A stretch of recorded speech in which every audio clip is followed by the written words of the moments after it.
다음 세대를 살리자는 말은 요 근래에 있었던 말은 아닙니다. 오랫동안 교회들은 다음 세대를 살리기 위해서 많이 노력하고 헌신하고 또 투자했습니다. 부흥하는 교회를 찾아가 보기도 하고 교사, 교육은 물론 다양한 프로그램을 통해서 다음 세대를 살리기 위해서 많이 노력했습니다. 그러나 여전히 교회에는 아이들이 많이 없어지고 지금 세대가 끝나면은 이제 교회가 어떻게 될까 고민하는 교회들이 참 많이 있는 것을 볼 수 있습니다. 이러한 문제를 우리는 어떻게 볼 것인가? 단순히 비관론적으로만 보는 것은 정답은 아니라고 생각합니다. 지금 늦지 않았고 늦었다고 해도 지금부터 하면은 충분히 달라질 수 있다고 생각을 합니다. 오늘 특별히 사사기 말씀을 통해서 그리고 전반부 말씀을 가져온 이유도 바로 여기에 있습니다. 하나님은 시대에 따라서 사사를 택하시고 택함 받은 12명의 사사를 통해서 이스라엘 민족을 하나님께로 이끄셨습니다. 이처럼 오늘 교회가 무너진 것 같고 앞으로의 미래가 보이지 않는 것 같은 어려움이 있을 때 한 사람을 통해서 역사하시는 하나님을 또한 기대해 보게 됩니다. 이 시점에서 우리가 다시 한번 다짐해야 할 것은 이들이 다른 세대가 아니라 다음 세대로 세워져야 될 것입니다. 그러기 위해서는 더 많은 관심과 사랑이 필요하다는 것입니다.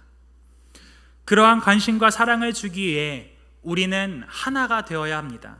사역자를 세웠고 교사를 세웠고 사역자와 교사에게 위임하는 것이 아니라 우리 교회가 하나가 되어서 다음 세대를 세워야 되는 것입니다. 저에게 있어서도 분명한 것은 목사가 되기 위해서 교회 학교가 하나의 과정이 아니라 끝까지 해야 되는 사명이라고 생각을 합니다. 그러나 안타까운 것은 지금의 교회 학교에도 많은 전문가가 필요하고 함께 해야 할 동역자가 필요하다는 것입니다. 그런 면에서 제가 사역하고 있는 유초동부 그리고 어와나 선생님들을 볼 때에 너무나도 힘이 납니다. 한 주 동안 얼마나 바쁘게 살았는지 그 표정에서 다 나와 있습니다. 교사 경건회를 하기 위해서 자리에 모여서 앉아 있으면은 정말로 힘든데도 그 자리를 지키기 위해서 헌신하고 수고하는 우리 선생님들을 보게 됩니다. 내가 더 열심히 해야지 생각하면서 다시 한번 다짐하면서 힘이 납니다. 잃었던 중심을 우리 선생님들을 통해서 다시 잡을 수 있게 되었습니다. 하나님 보시기에는 얼마나 좋았을까요? 이러한 모습이 분명 하나님이 기뻐하시는 모습이라고 생각합니다. 오늘 성경 본문 말씀을 보면은 다음 세대의 사역이 얼마나 중요한지를 알 수 있습니다. 10절 말씀에서 성경은 이제 이 세대를 다음 세대가 아닌 다른 세대라고 말씀하고 있습니다. 겉으로 보기에 다음 세대가 끝나고 다른 세대가 될 때 이스라엘의 방황이 시작됐다고 생각할 수는 있겠지만 어쩌면은 여호수아의 죽음 이후에 영적인 방황은 이미 시작되었다고 볼 수 있습니다. 겉으로 보기에는 하나님을 섬기는 가정일지 몰라도 앞으로의 미래가 어떻게 될지 막막했을 것입니다. 그들은 다 보았을 것입니다. 그들은 왜 다음 세대가 아닌 다른 세대가 되었을까요? 광야의 세대들은 다른 세대가 되기까지 무엇을 했을까요? 분명 신앙교육에 힘썼을 것입니다. 유대인의 예식과 법에 따라서 아이들을 가르치고 교육했을 것입니다.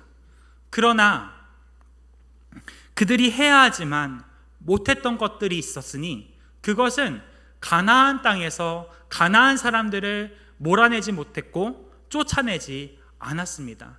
그들의 우상들을 쫓아내지 않았다는 것입니다. 사사기의 시작은 이렇게 여호수아의 끝과 맞물려서 사사기가 시작이 됩니다. 인간이 죄를 짓고 심판을 받고 또 사사를 통해서 회개하는 일들이 무려 12번이나 반복된다는 것을 사사기를 통해서 알 수 있습니다. 사사기 21장 25절 말씀에 반복해서 짓는 죄는 이 죄를 보면서 그때에 이스라엘에 왕이 없으므로 사람이 각기 자기의 소견에 옳은 대로 행하였더라 말씀하고 있습니다. 여기서 왕은 이스라엘의 왕이 아닙니다. 그들에게 여호와 하나님이 없었기 때문에 그들이 자기의 소견대로 행했고 그것이 옳다고 판단했다는 것입니다. 오늘 우리도 다음 세대를 가르친다고 하지만 나부터 준비되지 못하고 반복적으로 짓는 죄의 모습을 통해서 여호와 하나님이 대체 어디 계신지 찾아볼 수 없습니다. 찾기가 너무나도 어렵습니다. 물질 만능주의 시대에, 스마트 시대에, 로봇과 함께하는 이 시대에 우리 신앙의 선배님들은 믿음을 잘 지키고 선한 싸움을 싸우면서 지금까지 달려왔지만 어쩌면 다음 세대에 속한 저에게도 지금 이 시대가 끝나면은 과연 믿음의 경주를 끝까지 완주할 수 있을까라는 두려움이 앞서게 됩니다. 우리 학생들은 오늘 어떻게 신앙생활을 하고 어떤 생각을 가지고 살아갈까요? 잠언 9장 10절 말씀에 여호와를 경외하는 것이 지혜의 근본이거늘 거룩한 자를 아는 것이 명철이니라 말씀하고 있습니다. 하나님을 아는 것, 세상을 살아갈 수 있는 믿음을 심어주는 것, 이것이 오늘날 우리가 살아가는데 꼭 필요한 것입니다. 함께 알아가야 되는 것이죠. 함께 살아가야 되는 것이죠. 10절 말씀을 다시 한번 보면은 그 세대의 사람도 다 그 조상들에게 돌아갔고 그 후에 일어난 다른 세대는 여호와를 알지 못하며 여호와께서 이스라엘을 위하여 행하신 일도 알지 못하더라 말씀하고 있습니다. 지금 10절 말씀에서 집중하고 싶은 것은 그 세대의 사람 그리고 그 이후에 일어난 다른 세대의 사람입니다. 그 세대는 가르쳤습니다. 교육했습니다. 그러나 다른 세대는 그 가르침을 듣지 못했습니다.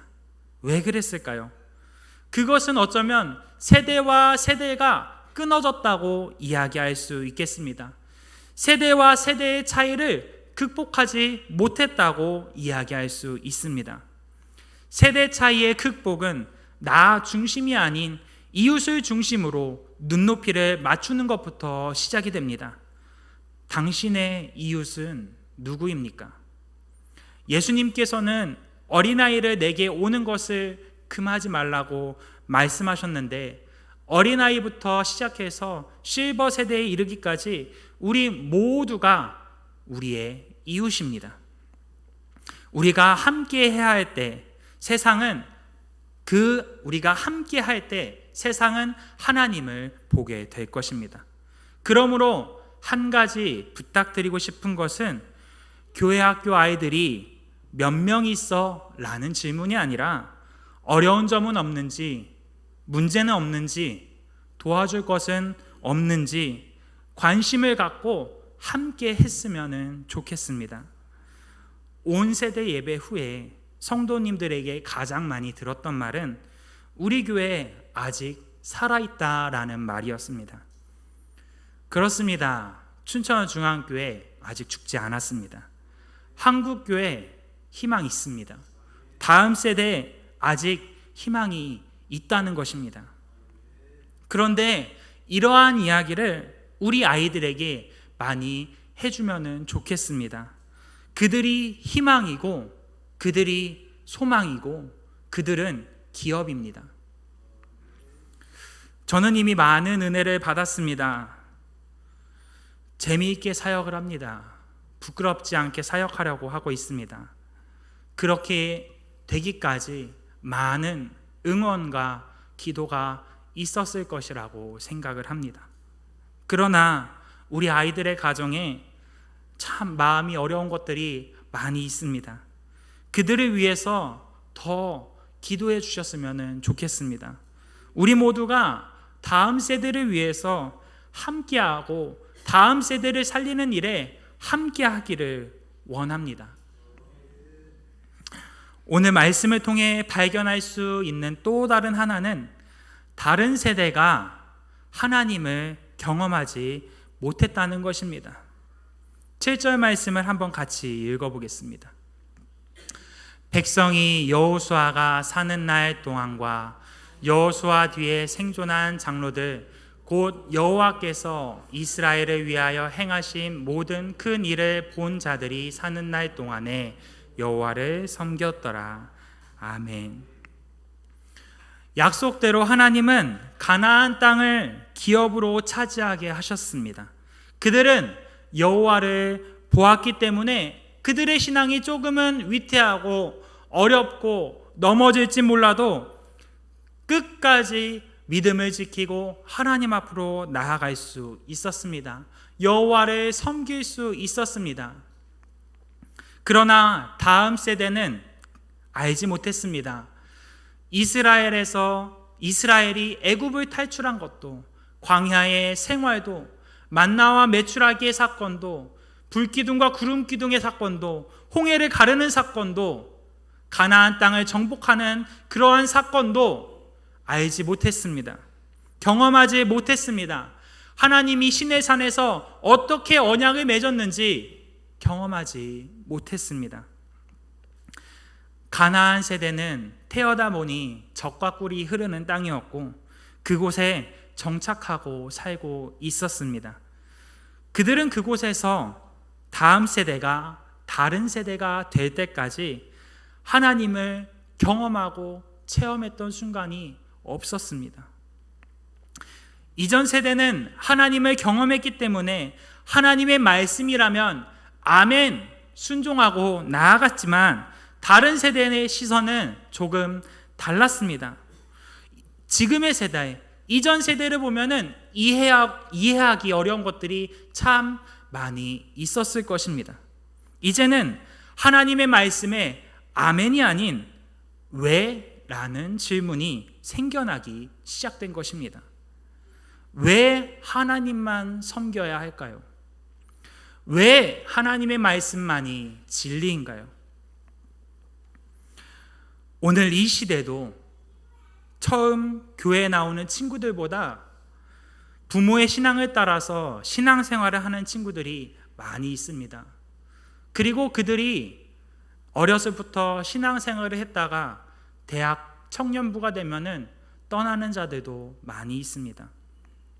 그들은 세상의 모습과 교회의 모습을 다 보게 됩니다. 그들은 하나님의 말씀이 아닌 다른 곳에서 내 삶의 이유와 목적을 찾습니다. 이 세대는, 다음 세대는 의미와 동기부여 없이는 움직이지 않습니다. 저는 그것이 잘못되었다고 생각하지는 않습니다.